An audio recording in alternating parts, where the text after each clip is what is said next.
Okay, well, as you can see here, this is Revolution X, and we have a fully functioning board.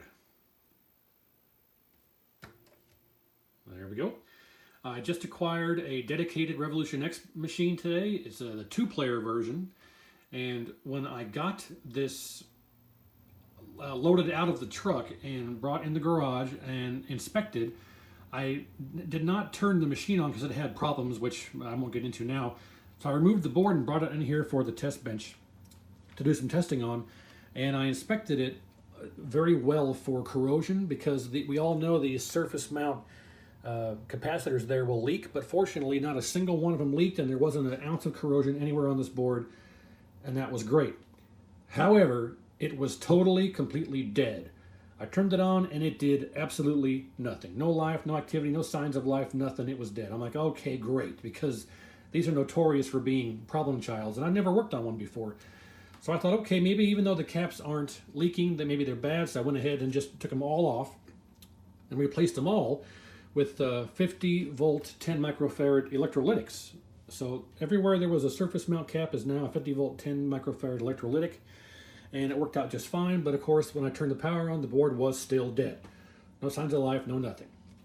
So after going over it with a fine-tooth comb, I noticed that pretty much every one of the legs on the bottom side of all these 374 and 245 chips, all of them on the bottom side were a bit oxidized. So I got the hot air station out and the flux had reflowed these chips. After reflowing the chips, I got the board to boot, and it booted reliably. It booted every time I tried to boot it, but it was not reading the ROMs. As soon as it got to the ROMs and it tried to read the first row of ROMs, it would hang up and then reset. And then it would reset and boot reliably. Every time I would turn it on, it would boot it, but it would get to the ROM check and reset. Get to the ROM check and reset. So obviously it wasn't reading the ROMs, and the ROMs were not being seen by the board. Now, I don't have schematics for this, but it was very easy and obvious to see that all these chips here interface the ROMs with the rest of the board. You can follow the traces right from the ROMs to these chips.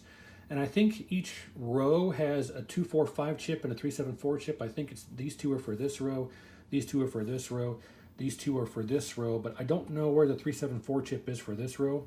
It might be over here, but this is a 244 chip, I can't say. But because there's a pair here, and a pair here, then there's this one's this 245 chips out here all by itself. But anyway, I don't know the logic behind that, no pun intended. However, I realized that after reflowing these chips, that it began booting reliably, and the fact that you can visually see all the traces from the ROMs feed into all these chips, I just decided to go ahead and shotgun in new chips. So I changed out this 245 chip, booted the board, no change. It got to the ROMs and reset it. Tried to read the ROMs, they come up as red and reset. So I changed this 245 chip, no change. This 245 chip, no change. This 245 chip, no change. So then I thought, okay, maybe one of the 374 chips are bad.